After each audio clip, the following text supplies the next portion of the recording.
Welcome back, everybody. Chef David here, introducing our New Wave pressure cooker. Today I'm using it on our PIC, our Precision Induction Cooktop.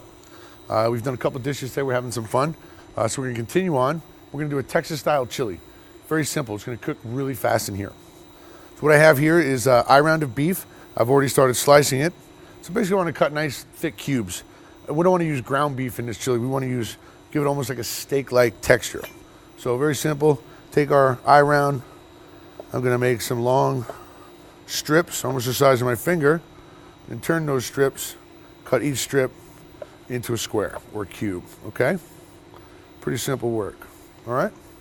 So once we pile these guys up, we'll get some olive oil in the pan, right? And from there, we'll start browning off the meat. We brown off the meat, we're gonna add some vegetables. You can see on the cutting board, bell pepper, garlic, onion, celery. We've got some tomatoes behind that. And also we've got an array of spices listed on the recipe. But a chili should be complex and should have a lot of spices in it. The spices that you put in should make sense. So here's the meat. Nice even sized cubes. Okay, so you can brown this in your oil and then remove it and add the vegetables. But because of the amount I have here, we're gonna rock straight through it. There's my olive oil, nice and hot. Careful when you add this in so you don't get splattered. I usually put it in on the side of the pan like this. I know it's not gonna splash me. Stir it around.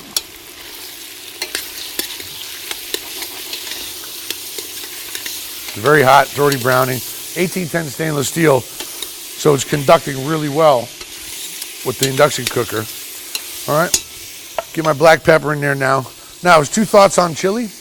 We can add the spices in later on when we have our liquid.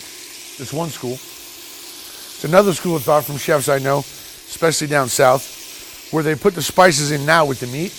The reasoning is the spices kind of toast in the hot oil. Your choice on that one.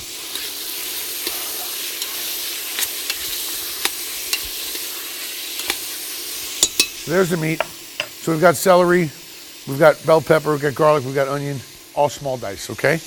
Then go right in with the meat. Here's my celery. It's usually when I let my kid come and add the next ingredients after I've got them cut in a bowl. He gets a kick out of putting them in. Let's get a little more garlic in there, huh? I just like the fragrance of it.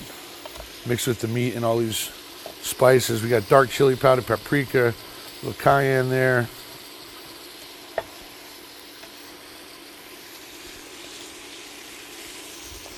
All right.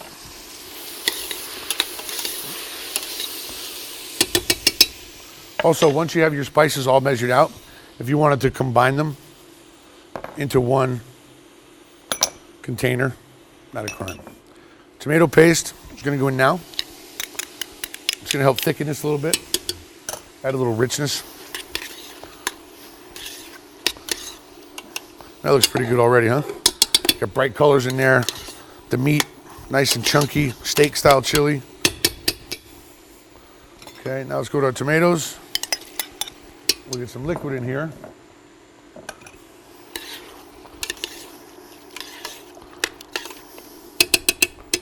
I'm gonna switch to my spatula so I can get the sides. I don't want to miss anything. I want it all down in the cooking surface. Beef stock. Oh boy. My bay leaf. Now let's start going with the spices.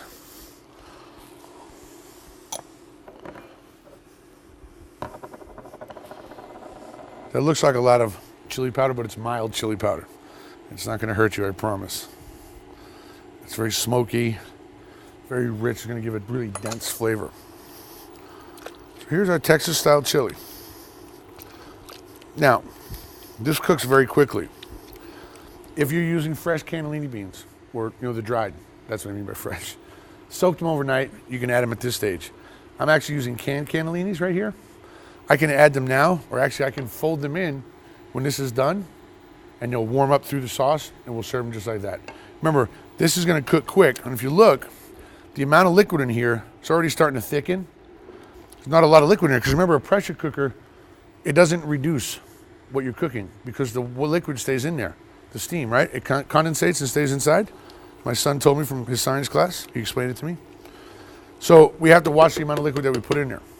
We always have to have at least 2 cups, but we don't want the meat floating in liquid because it's just gonna be watery. Lid goes on, lock it into place, hit the lock, set it to number 2. When we come back, Texas style chili. Welcome back, everybody.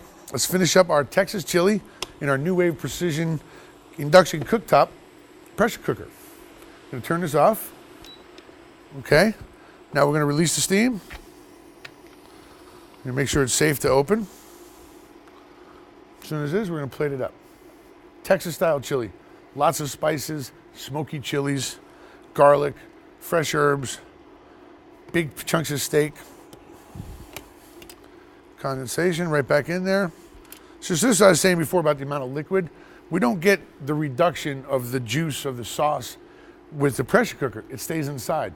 So just by simply controlling the amount of liquid we have, gives us a brilliant dish. Let me plate this one up for you guys. This came out nice. Little parsley. Give a little freshness. Again, my canned cannellini beans. They're already cooked because they've been canned.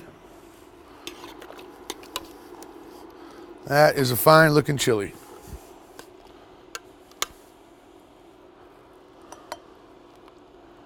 Simple.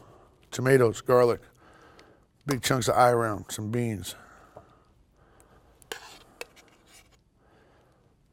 Get the kids involved. And we got a nice Sunday afternoon lunch here. Look at that. Beautiful. Teach the kids to play decorating the plates, a little bay leaf, some black pepper. There's our Texas chili from our pressure cooker.